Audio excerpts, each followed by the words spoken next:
Hi there and welcome to Tech Life, a channel where I aim to review everything from selfie sticks to laptops to IDs for coding, video editing, software for producing thumbnails, essentially anything tech related. If you are new to the channel, please consider subscribing. If you have anything that you think I should review, please let me know in the comments and I'll do my best to review that product. This video is part 2 of the C# tutorial series that I'm currently making. If you missed part 1, I'll leave a link in the description of this video so you can go back and watch that. I would recommend that you watch that first and then come back to this one. Okay, so in this video we're going to look at data types. In the first video we did look at one type of data type, and that was a string. So in the string data type we can store things like a person's name, maybe a street name, a short sentence. So a string of characters are stored in the data type string. C#, like all programming languages, has a rich and varied set of data types, and we're going to have a quick look at some of these. Okay, first let's fire up a web browser and Google built-in data types C#. Hit return on that. If we click this very top link, this should take us to the Microsoft website, and on this particular page of the website it gives us a list of types that we can use in C#. The very first one here is called bool. The bool data type is a binary data type, meaning that it can be one of two values. Technically it can be one of three values. It can either be true, false or null, but for this beginner tutorial let's just stick to the two main values that it can be. So it can either be true or false.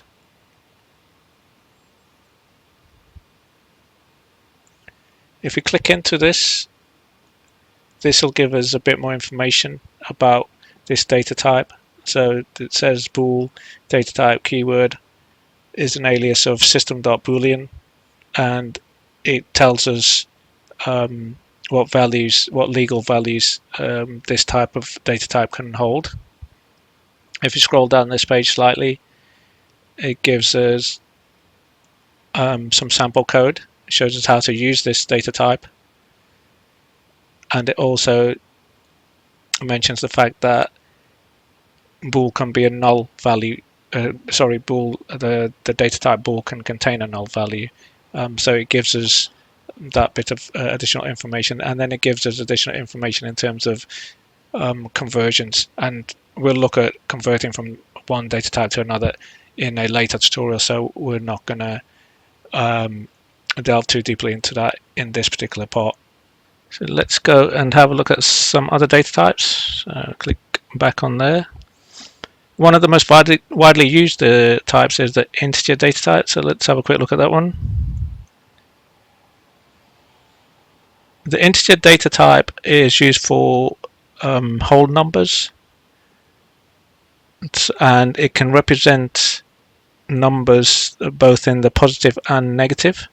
So as we scroll down this page, we can see that the integer data type can legally hold values of -2 billion all the way up to a +2 billion.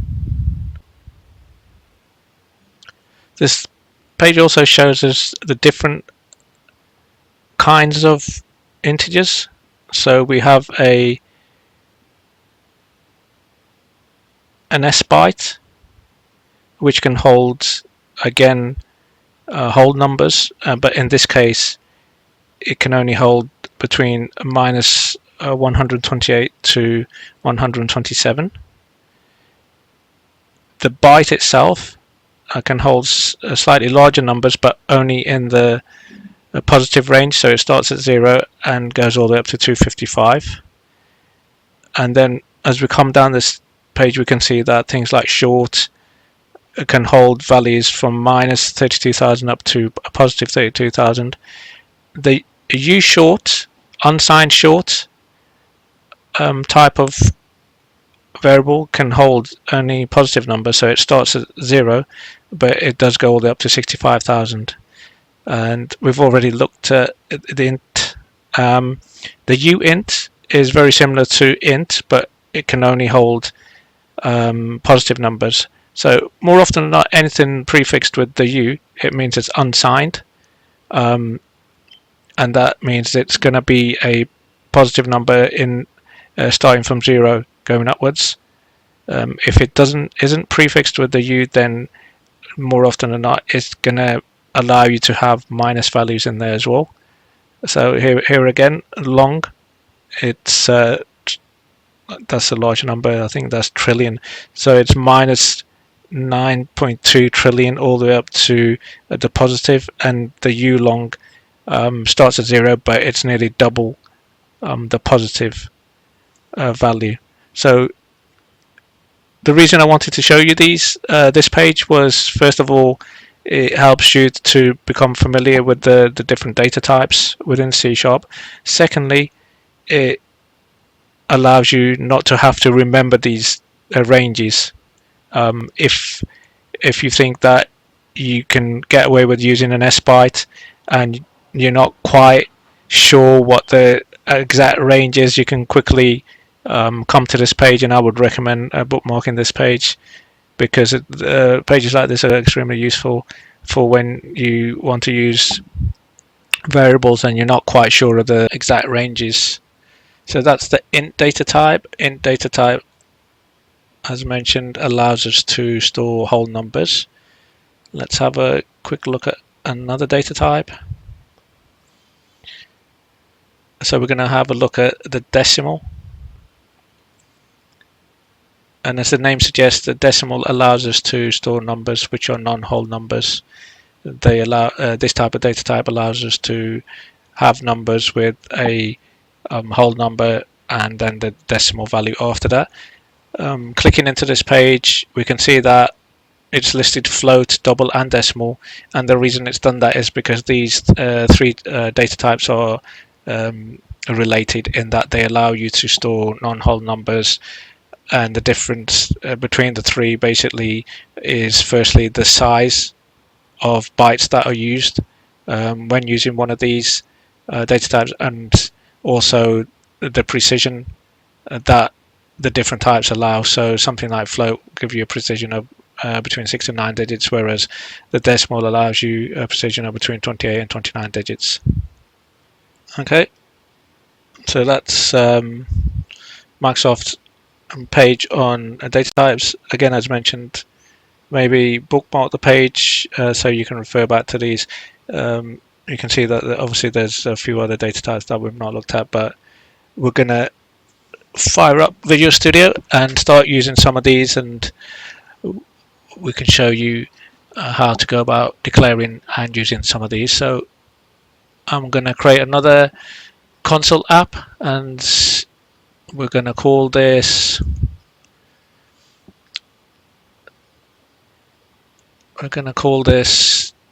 probably data types. So click on console application, come down to the name part and give it a reasonably logical name. So I'm going to say C#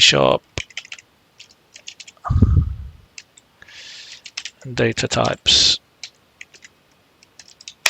Hit return on that.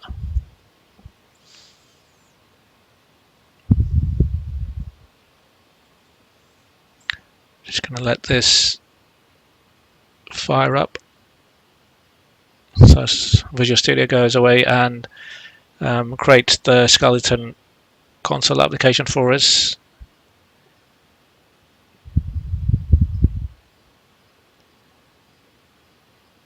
So as we can see, this is familiar. If you've watched part 1, we've got our solution, which is a container, and the solution container contains our project, which again is a container, and then the project container contains things like properties, references, and more importantly the class program.cs.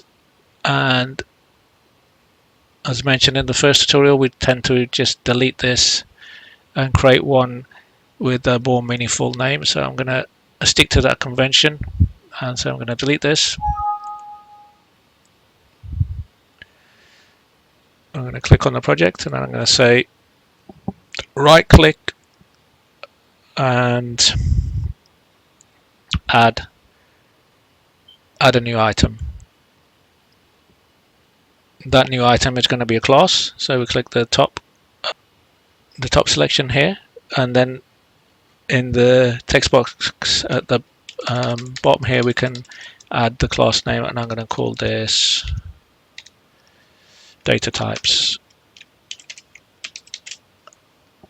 Hitting return, Visual Studio creates that class for us. Again, we can see that it's inserted some using directives at the top. It's defined a namespace or declared a namespace, and then it's got the name of our class, and we've just called that data types. Within these braces, we can actually start typing some code. So the first thing I'm going to show you is how to obtain the minimum and max values of certain data types. So we need to create the main method in here, because if we recall from the first tutorial, the main method is the starting point of any C# program, and so that has to be created. So again, it's going to be static, if I can spell this correctly, static void, meaning it's not going to have anything in terms of returning anything, capital M and main, and then we're just going to have the open and close braces, and within that we're going to have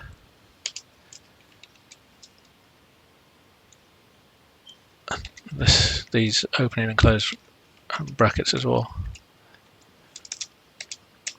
So that's our main method. Let's clean this up slightly. Okay, so just quickly I'm going to show you how to get maybe the maximum value of an int. So I'm going to say, I'm going to write this out to the console, because this is a console application. So console.write,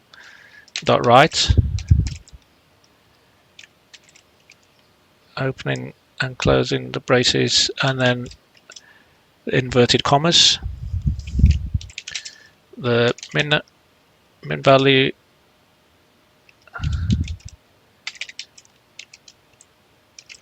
of an int is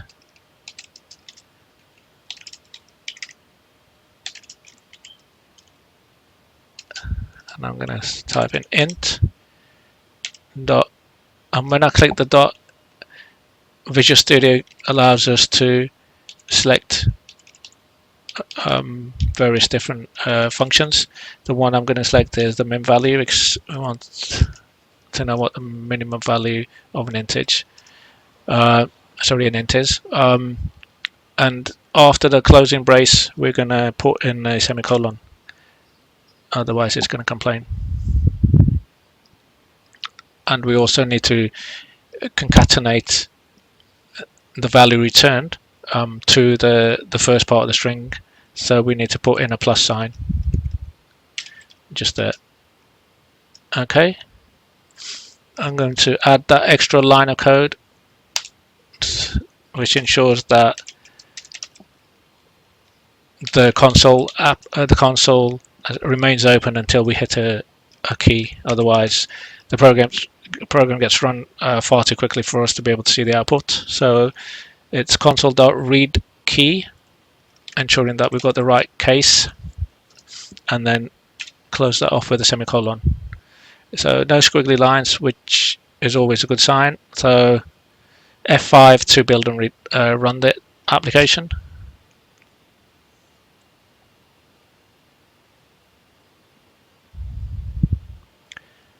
And this should display the console with the value, the minimum value of an int. which if we recall is minus 2 billion something.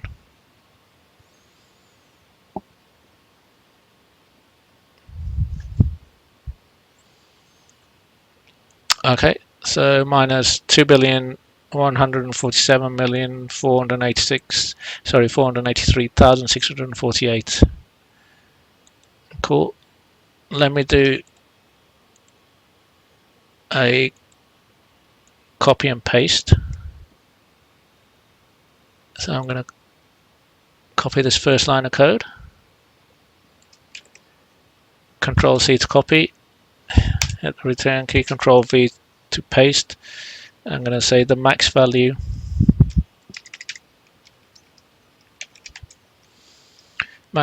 of an int. I've spelled int wrong, so I'm going to put in int. And on this second line of code, I'm going to pick up that max value function. So now this is going to display two lines of code, two lines of output. Again, F5 to build and run.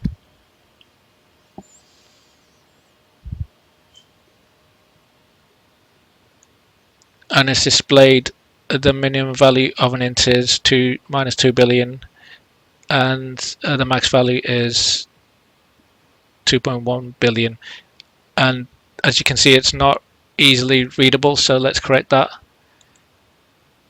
We can do that by making sure the output is on two different lines. So if I type in, if I place the cursor just after the console.write, and I'm going to type in write line. And let's see what this produces for us. Again, F5.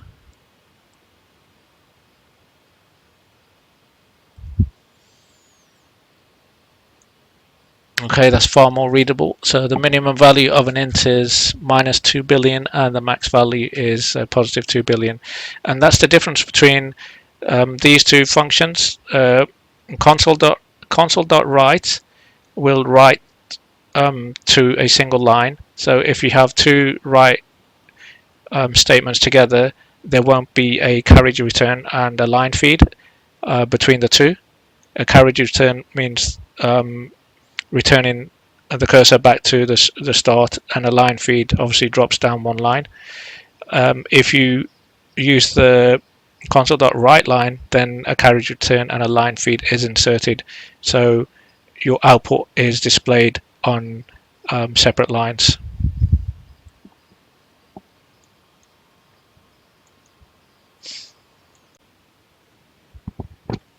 Let's quickly do one more. So I'm actually going to copy both of these lines. So if I do highlight both of these and Control C for copy,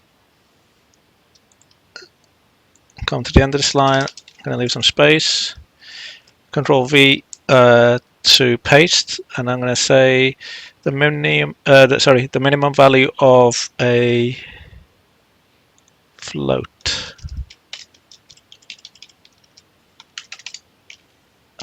Float is, and instead of using int here, we can type in float, because like int, float also has this minval function. So that's gonna give us the minimum value of floats and the max value of float here. So the max value of a float is, and then we're going to put float at the start here. Okay, and so this write line is going to have a carriage return, and so those two be on two different lines, and then this has got a write line, but this one hasn't. So these two invariably are going to be sitting on the same line, and this last one will be on a different line because this write line will fire, which will throw a carriage return and line feed. So in order to fix that, we're going to put a write line in here as well.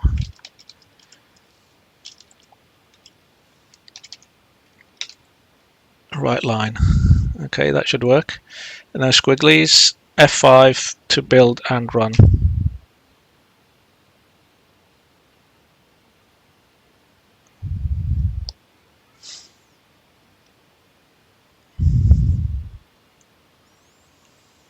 There you go. So we've got the minimum and maximum value of an int, and then we've got the minimum and max value of a float. Okay, so let's clean this up. I'm going to get rid of this.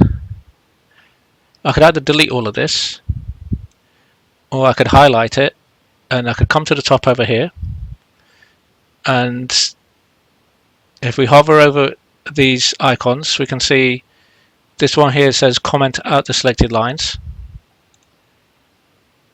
So 2// in C# allows us to comment out code, and obviously if I had the one line of code, I could just it would have been easier and quicker for me to hit 2// and it would have commented out the code. But in this case, because we had 4 lines, it was easy for me to highlight and hit that top icon, which comments out the code. Likewise, if you want to uncomment the code, the icon next to that is uncomment, so we can uncomment as here. So that's another small tip, and to be honest, I use these quite often because there's always times when you are debugging code, you might want to comment stuff out and get the code to run without certain parts of the program. In this case, I'm just going to delete this because otherwise it's just going to be a bit messy.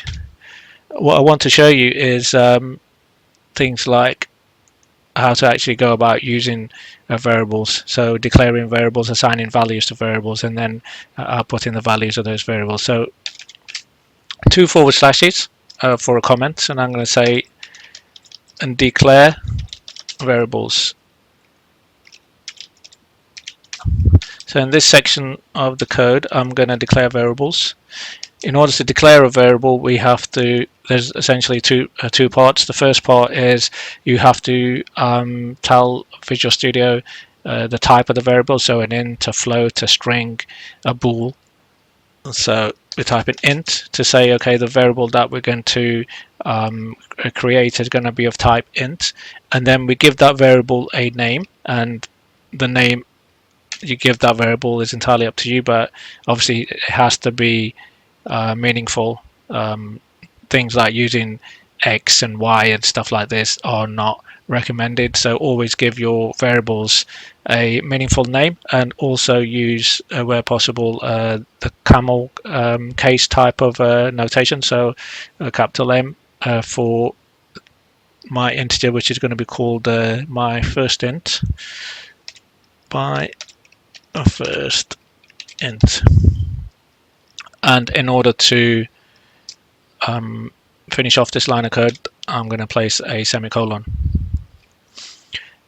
And you're probably saying, oh look, it's still got a squiggly underneath it. Yep. So this is saying, okay, you've created a variable, but you've not used it. We're going to fix that in a short while. So I've declared a variable, and it's of type int. It's called my first int. I'm going to leave a bit of space, a comment. I'm going to place another comment, and the comment here is assign values. So in this part of the program, I'm going to assign values to my variables. So my first int, again, Visual Studio is clever enough to give you suggestions. So if I typed in M, and then it kind of knew that I wanted to use that variable that I've just declared. So if it's highlighted the correct one, you just have to use the tab key in order to select the value displayed. So my first int, and in order to assign, you use the equals, the single equals. There are two types of equals. There's the single equals and there's the double equals, and we'll go into the differences between those in a later video. But for in order to assign values to a variable, we use a single equal sign, and I'm going to give this a value of, it's going to be a whole number, so it's going to be 500. And again, in order to finish off this line of code, we have to put in a semicolon. like so. And then this last section of the program is going to be called display values of variables. Display value of variables, and we already know how to display output to the console, so it's console dot write, open and close the braces. In order for us to put in a string comment, we use the double quotes. The value of my first int is, I'll leave a space, a plus sign to concatenate, and then we're going to use the name of the variable that we declared, which is my first int. Again, as you start typing, Visual Studio is clever enough to more often than not give you the right value to select, and you hit the tab key. To close off this line of code, hit the semicolon, and as we can see, there are no squigglies. That means this code is ready to run. F5 to build and run.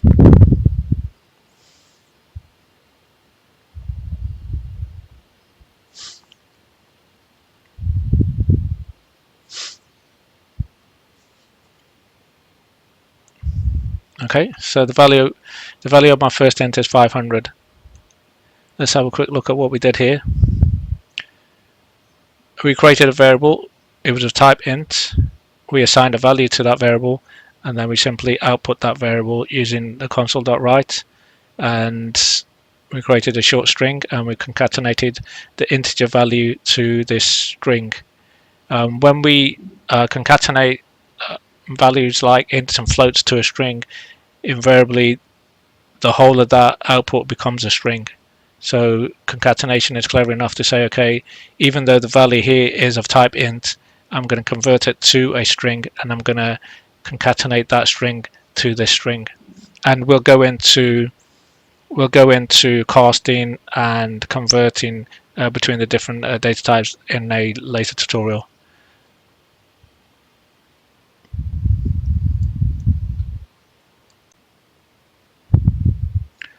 Okay, so that's our first variable declared and used.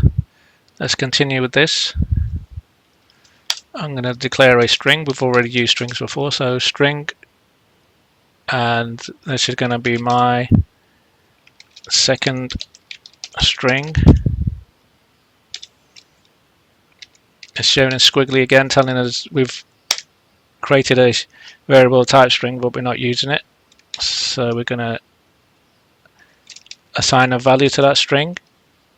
Again, we use the name of the variable, we use the equals, single equals, and in order to declare values of strings, we have to enclose those in inverted commas. This is my second C# string. Okay, so I can put in normal alphabetical characters, but I can also insert things like exclamation marks and other punctuation type characters. In order to close off this line of code, we put in a semicolon, and we're going to copy and paste, copy, Control V, paste. I'm going to have start inserting right lines here, so they run different lines. So the value of my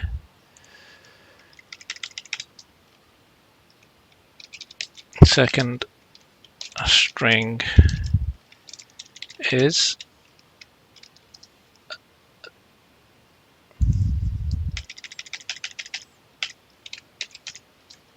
my second string. Control F5.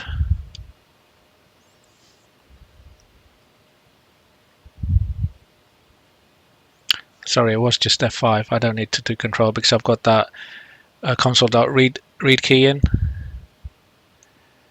The value of my first int is 500. The value of my second string is, this is my second string. This is my second C# string. Cool. We can continue with this. I'm going to show you a couple more because firstly I want to show you the typical values that we use for them, and also the decimals and the double types are used slightly differently than what we've been doing so far. So I'm going to declare a third variable, which is going to be a bool. And if we remember, bools are binary, so they can be either true or false. So bool my first bool, semicolon, my first bool, and again assign using a single equal sign, and I'm going to say it's going to be true. So if you note that in order to assign a value to a bool, we don't have to encase that value in the inverted commas, because then that would mean it's a string. Bools can either be true or false. Some languages you can use 0 and 1, but in C# you can't. You have to use either true or false. And let's copy. I'm going to copy the first line. Copy that. Hit return there. The value of my first bool is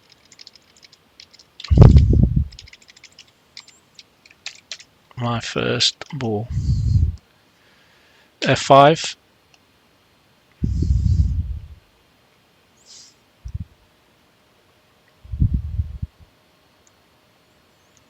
And that's the output, so it's true.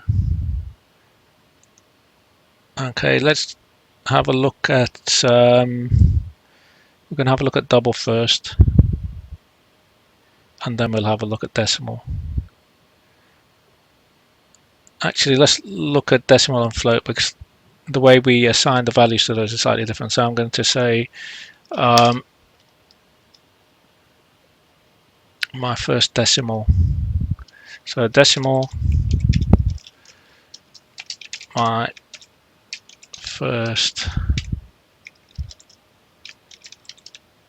decimal. Again, it's complaining that we haven't used it, so my first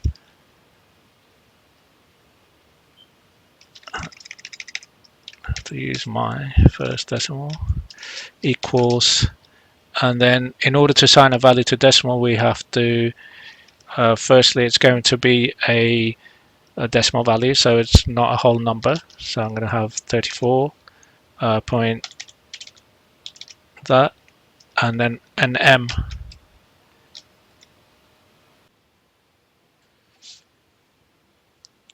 We place an M at the end of this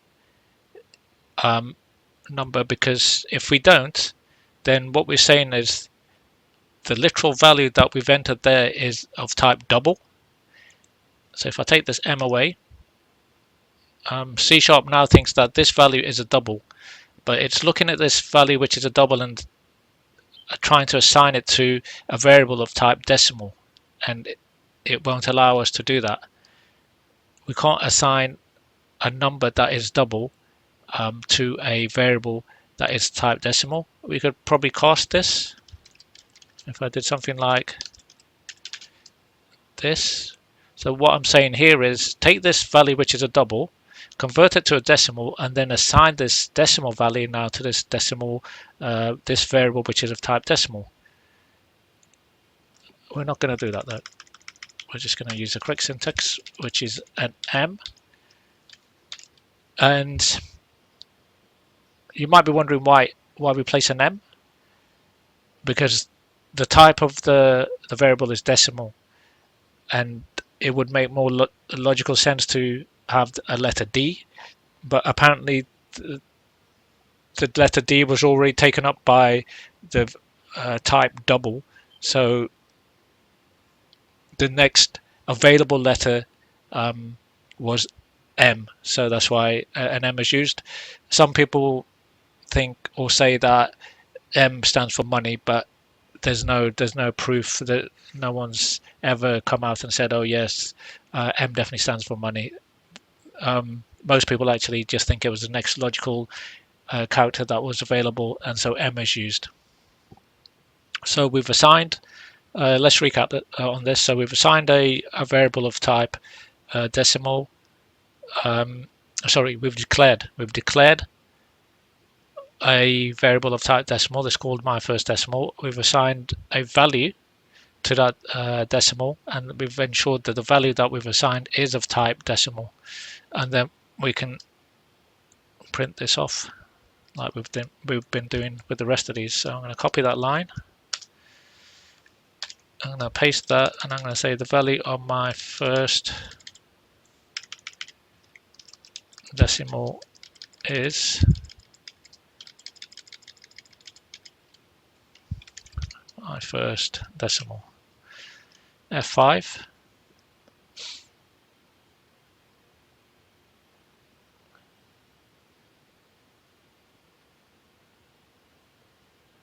And this should display our output in a second.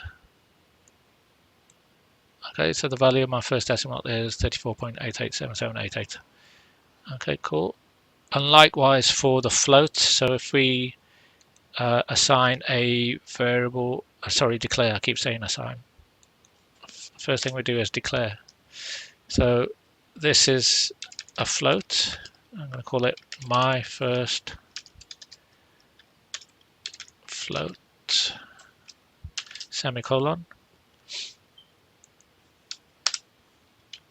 My first float equals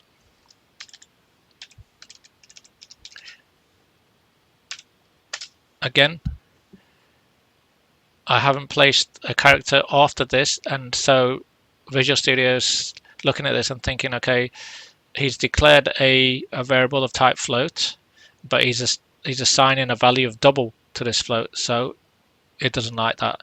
In order for us to correct this, we have to place the letter F after this, and that fixes that. We've still got the squiggly under this my first float variable, and that's because we've declared and assigned a value to that, but we've not actually used it. So we're going to use that quickly here. My first float is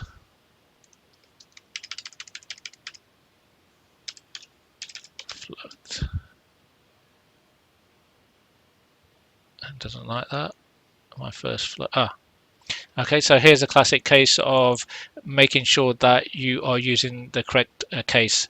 C# is case sensitive. Up here, I've declared the variable my first float. I've used a capital M for my, a capital F for first, and a capital F for float. But down here, I've used capital M for my, capital F for first, and then a small f for float. And it didn't recognize that as a variable. We have to correct that. Put in a capital F.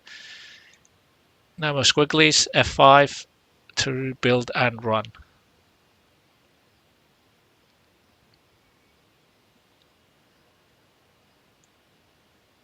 And there you have it. Okay, let's continue building on this. I've broken this down into sections because obviously this is a beginner's tutorial, and I want to make these tutorials as simple and as easily understandable as possible. So that's why I've broken the declaration into one section, the assignment into another section, then displaying the values into a different section. As we become more experienced in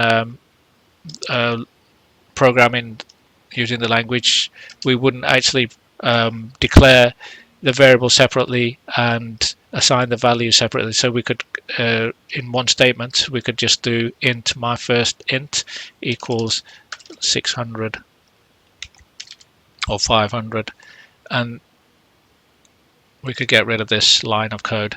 So again, we've done two things here. We've created the variable and it's of type int, and we've also gone ahead and assigned a value to it straight away. And this is probably the better way of doing things. The only reason I broke it down into two different steps was just to make it clear for yourselves.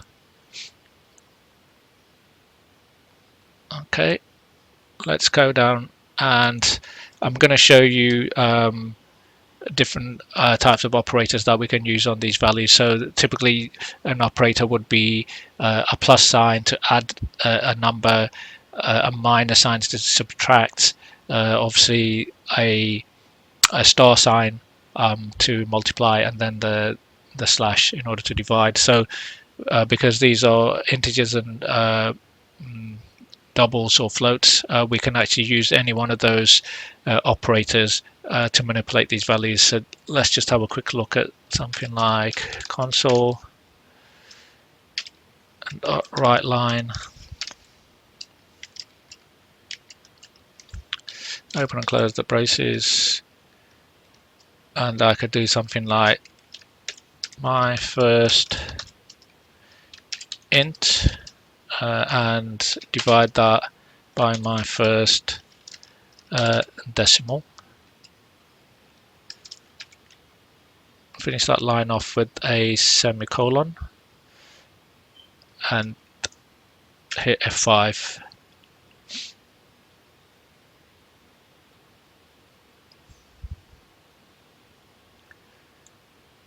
Okay, so what we've done here, we've taken the value of my first int and divided it by the value of my first decimal, and the output is 17.1979999 blah blah blah. So it's taken the values contained within these variables and divided those. And we can continue with maybe having a look at the other operators. So I'm going to copy this, Control C, Control V, and I can put a plus sign to add, Control V to paste, a star for multiply, and lastly we can use the subtract. So Control V minus. So no squiggly lines, F5 to run.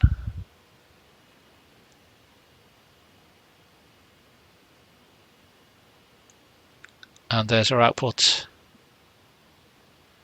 So it's divided, it's added, it's done a multiplication, and it's done a minus.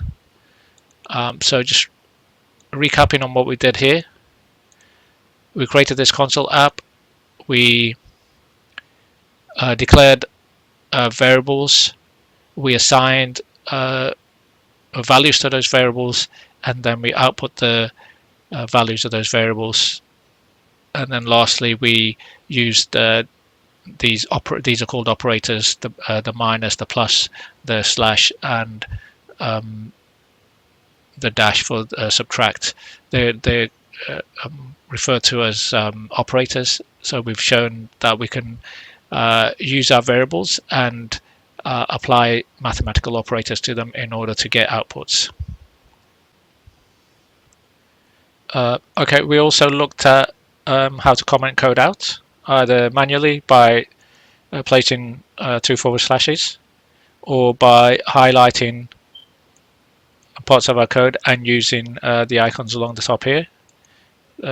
Clicking that one places the forward slashes, which means that that code won't be run, and using the icon next to it will get rid of those slashes to make those statements uncommented. Okay, so I'm gonna round it off there for this, which is part 2 of the C# beginners tutorial. hopefully you've enjoyed watching this video, maybe learned something from it. If so, please do hit the like button, maybe even consider subscribing and hitting the bell notification so you don't miss part 3. So until part 3, thank you so much for watching, and I'll see you in that one. Thank you so much.